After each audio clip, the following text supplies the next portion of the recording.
사도행전 10장 1절에서 8절 말씀 보겠습니다. 사도행전 10장 1절에서 8절.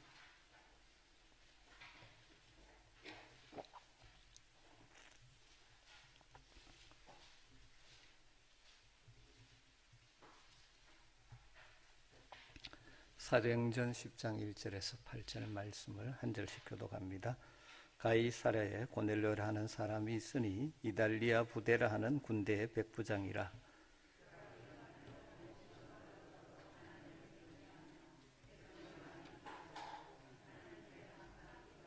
하루는 제9시쯤 되어 환상 중에 밝히 보매 하나님의 사자가 들어와 이르되 고넬료야 하니,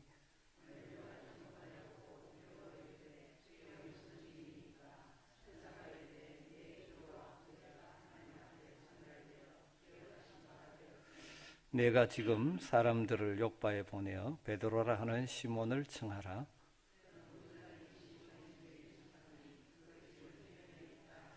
마침 말하던 천사가 떠나매 고넬료가 집안 하인 둘과 부하 가운데 경건한 사람 하나를 불러 이 일을 다 이루고 요바로 보내니라.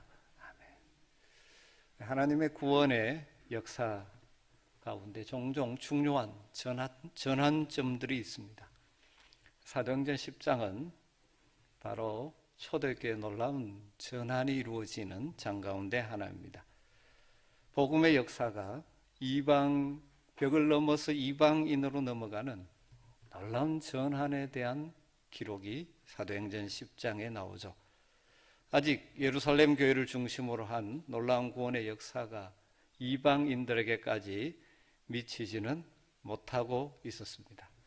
하나님의 계획은 모든 민족이 예수의 이름으로 구원받는 것이지만 유대인들로 구성된 초대 그리스도인들은 그들이 가지고 있었던 선민의식, 또 거기에 근거한 편견, 이것이 너무나 큰 장벽이 되어 있어서 본격적으로 이방인들에게 복음을 전하지는 못하고 있는 상황이었습니다.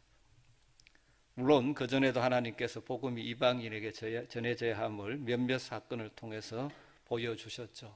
빌립이 사마리아에 복음을 전하면서 거기에 놀라운 부흥의 역사가 일어났고, 빌립이 또 에디오피아 내시에게 전도함으로 복음이 유대인의 벽을 넘어서 전해져야 한다는 사실을 하나님께서 보여주셨습니다.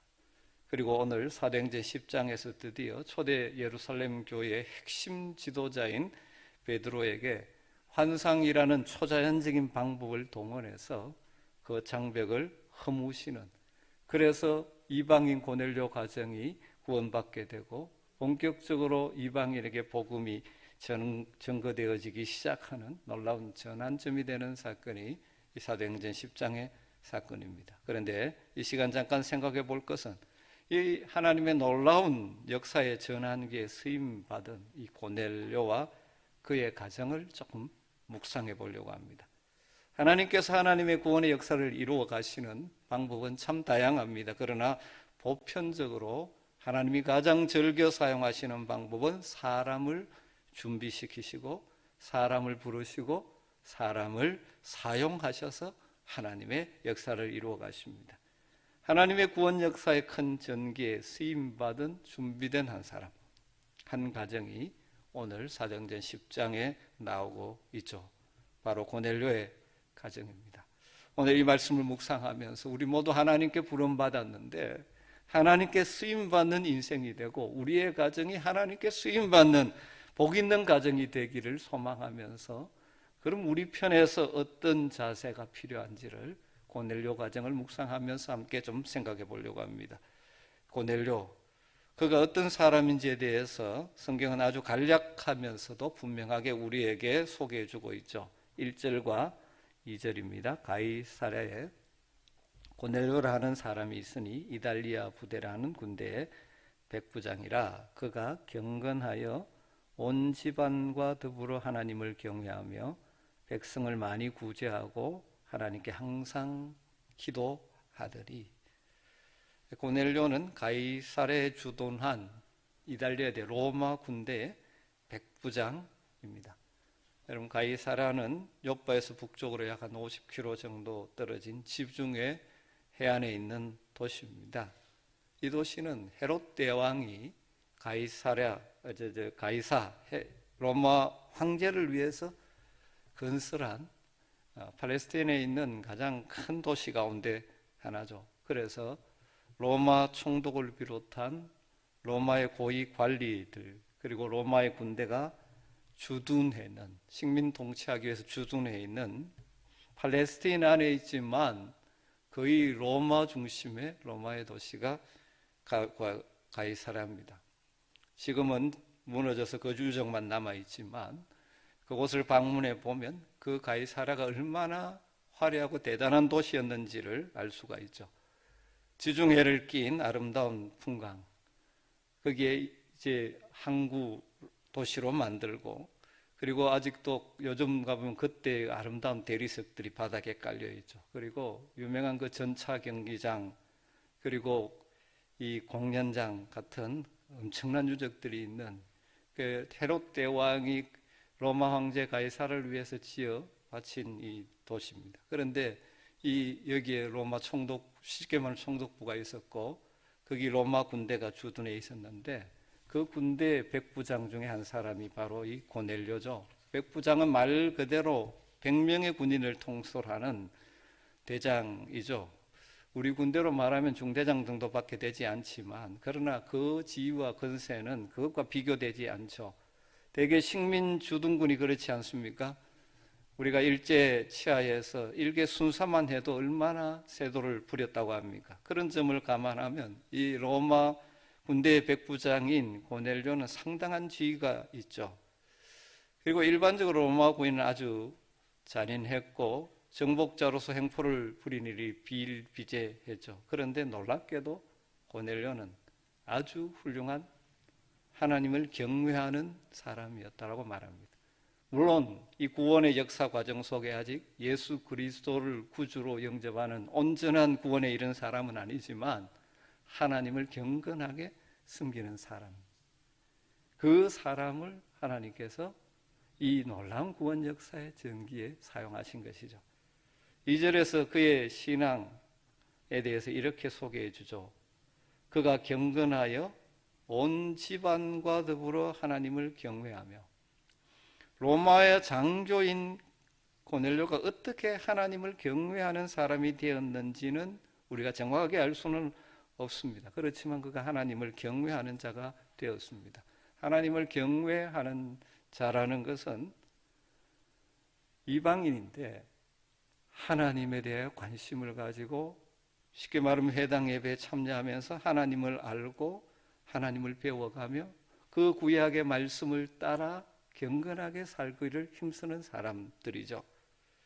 사실 지배국가인 로마의 장교가 피지배국인 이스라엘의 종교를 받아들인다는 것 쉽지 않은 일이었을 것입니다.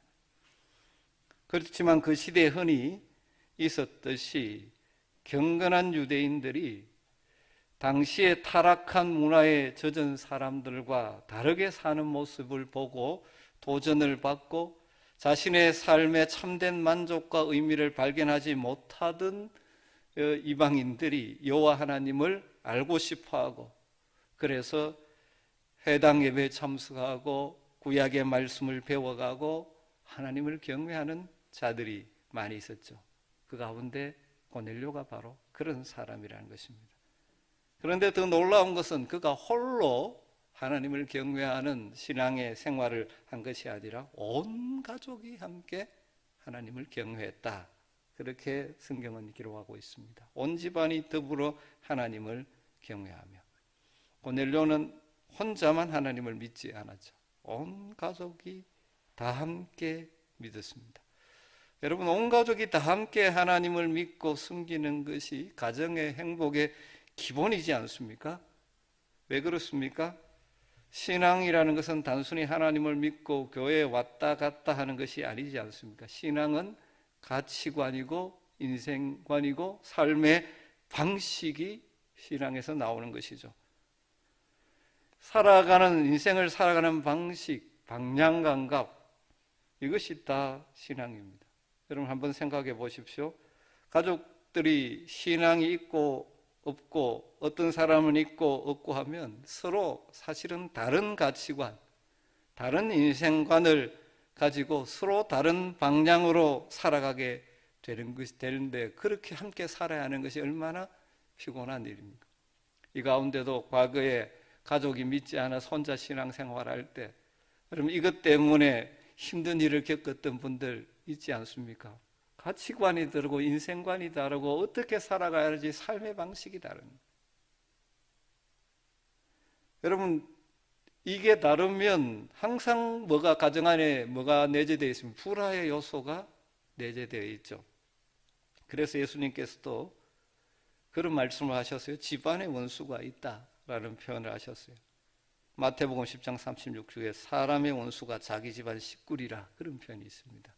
이게 무슨 말이냐 하면 믿음으로 통일되어 있지 않으면 그렇게 된다는 것이죠. 그럼 그렇다고 해서 가정이 그냥 편안하기 위해서 불신앙으로 통일할 수는 없지 않습니까? 왜냐하면 그것은 다 같이 망하는 길이기 때문입니다.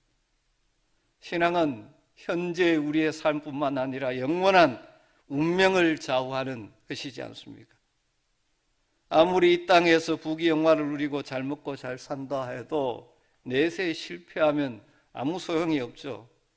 예수님 그래서 말씀하셨지 않습니까? 온 천하를 얻고도 제 목숨을 잃으면 무엇이 유익하리요?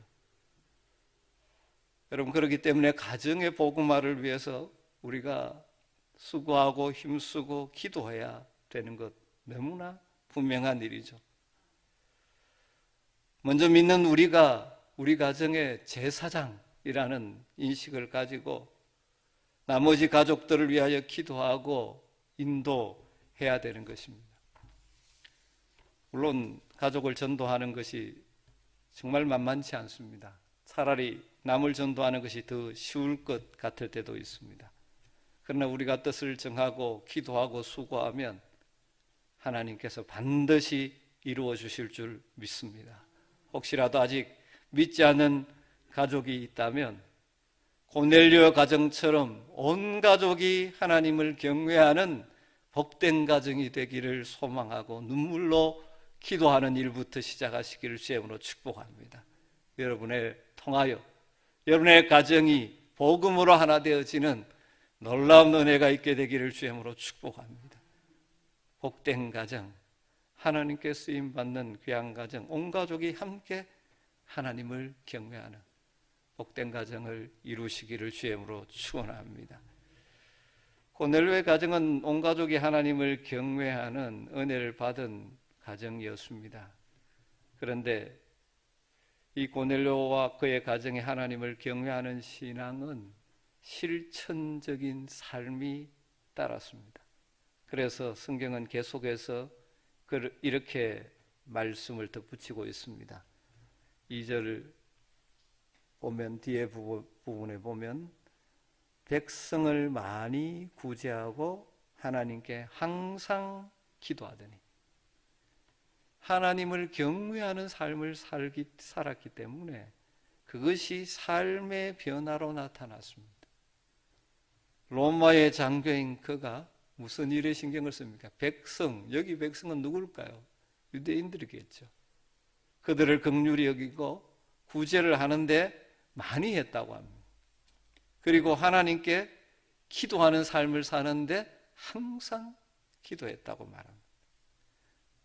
기도하는 생활과 구제가 병행된 아주 균형 잡힌 신앙의 모습을 보여주고 있는 것이죠. 그런데 더 놀라운 사실은 이 고넬료의 기도와 구제가 하나님께 상달되었고 기억하신 바가 되었다라고 기록하고 있습니다. 4절을 보면 천사가 이르되, 하반절에 내 기도와 구제가 하나님 앞에 상달되어 기억하신 바가 되었으니, 고넬료의 기도와 구제가 단순히 자기의 경건을 드러내거나 자기를 드러내는 구제가 아닌 하나님이 인정해 주시고 기뻐하시는 기도와 구제였다는 것입니다. 여러분, 간절히 바라기는 우리 모두의 기도가 하나님께 상달되어지는 기도의 사람들이 되시기를 주님으로 축복합니다. 이 말 속에는 우리가 기도해도 하나님께 상달되지 않는 기도도 있을 수 있다는 말이죠. 시편 102편을 보면 그 시편 102편의 표제가 이렇게 되어 있습니다. 고난당한 자가 마음이 상하여 그의 근심을 여호와 앞에 토로하는 기도라는 이 시편 102편. 그러니까 고난 중에 하나님께 부르짖으며 하나님의 도우심과 구원해 주심을 기도하는 기도가 시편 102편인데 그 이 시편 기자가 1절에서 가장 먼저 구하는 기도가 무엇인지 아십니까? 시편 102편 1절을 보면 여호와여 내 기도를 들으시고 나의 부르짖음을 주께 상달하게 하소서. 고난 중에 하나님께 기도하면서 가장 먼저 기도하는 것이 여호와 하나님 내 기도를 들으시고 나의 부르짖음이 주님께 상달되게 주십시오. 그렇게 말합니다. 자기의 구체적인 아픔이나 여러 가지 힘든 것을 고백하기 이전에 자기의 기도가 하나님께 상달되기를 먼저 지금 기도하고 있는 것이죠. 구약 시대의 성도들은 하나님께서 저 높은 하늘에 계신다라고 생각을 하죠. 그러니까 이 시인 역시 위에 계신 하나님께 자신의 기도가 이르러서 하나님이 그 기도를 들어주시기를 간구하는 마음으로 상달이라는 표현을 사용하고 있는 것이죠. 그런데 이 시인이 자신의 기도가 하나님께 상달되기를 간구했다는 것은 우리 인생이 드리는 기도 중에 하나님께 상달되지 않는 기도도 있을 수 있다는 것을 그가 잘 알고 있었기 때문에 이 기도를 하는 것이죠. 예를 들면 잠언서 1장 27절 28절을 보면 너희의 두려움이 광풍같이 임하겠고 너희의 재앙이 폭풍같이 이르겠고 너희에게 근심과 슬픔이 임하리니 그때에 너희가 나를 부르리라 그래도 내가 대답하지 아니하겠고 부지런히 나를 찾으리라 그래도 나를 만나지 못하리라. 그럴 때가 있다는 것이죠. 미가서 3장 4절에도 그때에 그들이 여호와께 부르짖을지라도 응답하지 아니하시고 그들의 행위가 악했던 만큼 그들 앞에 얼굴을 가리시리라.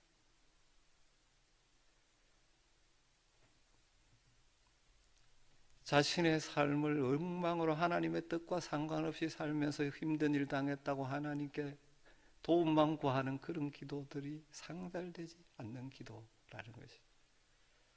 여러분, 우리는 우리 모두의 기도가 하나님께 상달되기를 다 원하지 않습니까? 실제로 상달되는 기도가 있는가 하면 하나님께 상달되지 않고 하나님께서 때로는 얼굴을 가리시고 외면하시는 기도도 있을 수 있다는 것이죠. 목이 터져라 소리 높여 울부짖음에도 하나님께서 얼굴을 돌려 그 기도를 외면하신다면 참으로 불행한 일이지 않겠습니까? 그렇다면 우리의 기도가 하나님께 상달되기 위해서 어떤 기도를 드려야 되겠습니까? 성경에는 하나님이 응답하시는 기도에 대해서 여러 가지를 말합니다. 믿음의 기도해야 된다, 여러 가지를 말합니다. 그런데 오늘 이 고넬료와 그 가정의 모습에서 그 중에 한 가지 요소를 찾아볼 수 있을 것 같습니다. 하나님께서 천사를 통해서 고넬료의 기도가 하나님 앞에 상달되어 기억하신 바 되었다. 상달되고 기억하신 바 되었다. 그렇게 말합니다. 우리말로 기억하신 바라고 번역된 헬라가 모네오시몬이라는 단어인데 기념물, 기념비 이런 의미입니다. 하나님 보시기에 고넬료의 기도가 얼마나 아름다웠던지 그 기도가 하나님께 상달되었을 뿐만 아니라 하나님이 두고두고 기억하실, 마치 기념비가 세워져서 보고 하듯이 두고두고 기억하셨다는 것이죠. 도대체 고넬료의 기도가 어떤 기도였기에 하나님 앞에 상달되는 그리고 기억되는 기도가 되었을까요? 4절을 자세히 보면 하나님께서 천사를 통해서 고넬료에게 내 기도가 하나님 앞에 상달되어 기억되신 바 되었다 그렇게만 말씀하시는 것이 아니죠. 고넬료에게 내 기도와 뭐가 구제가 하나님 앞에 상달되어 기억하신 바 되었다. 고넬료의 기도가 하나님께 상달된 기도가 되는 것은 뭐와 같이 구제와 병행하는 기도였다는 것입니다. 다르게 말하면 그의 기도가 입술로만 하는 기도가 아니라 삶으로 다른 사람을 긍휼히 여기는 하나님의 뜻을, 하나님의 마음을 품고 살아가면서 드린 기도였다는 것이죠. 여기 구제라고 번역된 단어도 구제하는 행위 자체보다는 구제하는 그 행위에 수반되는 자비로운 마음, 긍휼의 마음을 뜻하는 단어죠. 사람을 긍휼히 여기는 마음으로, 그리고 생각만으로 끝나는 것이 아니라 긍휼의 행동이 수반되는 마음인 것이죠. 하나님은 인간의 모든 구제 행위를 전부 중요하게 여기시는 것 아닙니다. 사람을 긍휼히 여기고 정말 사랑하는 마음이 없이 단지 자기를 과시하기 위해 사는 구제 행위가 세상에서 얼마든지 있기 때문이죠. 그래서 오죽하면 산상설교에서 예수님께서 이렇게 말씀하셨겠습니까? 그러므로 구제할 때에 외식하는 자가 사람에게 영광을 받으려고 회당과 거리에 사는 것 같이 너희 앞에 나팔을 불지 말라, 그렇게 말씀하시죠. 사실 오늘날도 많은 사람들이 세상에 나팔을 불면서 나는 이렇게 착한 일 한다, 구제 행위를 과시하는 경우가 있죠. 그럼 그런 것은 하나님께서 기억하지 않으신다는 것입니다. 마태복음에서 말씀하죠. 너희 상을 이미 다 받았다. 세상에서 사람에게 존경 다 받고 다 받았다라고 말씀합니다. 그것은 하나님과 상관없는 자기 과시, 홍보에 불과한 것이죠. 여러분, 정리하면 고넬료의 기도가 그처럼 하나님께 상달될 수 있었던 것은 그가 사람들을 긍휼히 여기는 마음으로, 단지 생각뿐만 아니라 긍휼의 행위를 실천하는 실천적인 신앙을 가진 기도의 사람이었기 때문입니다. 여러분, 그런 마음으로 남을 긍휼히 여기는 그런 마음으로 기도하는 사람이 남이 어떻게 되든 상관없이 오로지 내 욕망만 채우기 위한 이기적인 기도나 탐심의 기도를 드리지 않을 것이 분명하지 않습니까? 그런 마음으로 드리는 기도에는 자기만을 생각하는 기도가 아니라 더불어 함께 살아야 될 이웃을 품고 드리는 기도도 당연히 포함되지 않겠습니까? 그러기에 하나님께 상달되는 기도의 사람이 되었다는 것이죠. 그 결과 고넬료는 하나님의 구원 역사에 아주 중요한 역할, 수임받는 사람, 가정이 되었다 하는 사실입니다. 말씀을 정리하고 기도했으면 좋겠습니다. 여러분, 오늘 말씀을 통해서 여러분 가슴에 이런 소망을 품었으면 좋겠습니다. 우리의 가정 모든 식구가 더불어 함께 하나님을 숨기는 경건한 가정 되게 하여 주시옵소서. 지금도 그러하다면 더 한마음이 되어 하나님을 예배하고 숨기는 가정이 되기를 간절히 소망하고 기도하셔서 여러분의 가정이 하나님의 역사에 쓰임받는 가정 되시기를 주님으로 축복합니다. 그리고 우리의 기도가 하나님께 상달되는 기도, 그래서 하나님께서 기억해 주시는 복된 인생, 그런 가정 되기를 소망하시고 기도하시고 그렇게 살아가시기를 주님으로 축복합니다. 하나님이 기억해 주시는 인생, 그리고 하나님의 마음, 긍휼의 마음을 가지고 이웃을 숨기는 실천적인 믿음의 사람들이 되십시다. 그럼 우리의 기도가 무의미한 공기를 진동시키는 것으로 그치지 않고 허공에 사라지는 메아리가 되지 않아야 하지 않겠습니까? 여러 가지가 있겠지만 그 중에 우리가 구제를 포함한 우리가 하나님의 마음을 가지고 믿음의 방식으로 살아가면서 자기를 드러내는 것이 아니라 정말 주님의 마음으로 살아가는 진정한 경건이 우리의 삶에 있게 되기를 소망합니다. 언제 어디서나 우리의 기도와 우리의 믿음의 삶이 하나님께 상달되고 기억되기를 소망합니다. 하나님 그런 우리를 통해 오늘도 하나님께서 일하실 것입니다. 우리를 통해 하나님 영광을 받으실 것입니다. 이런 은혜가 오늘 예배에 참여한 여러분에게 있게 되기를 간절히 주의 이름으로 축복합니다.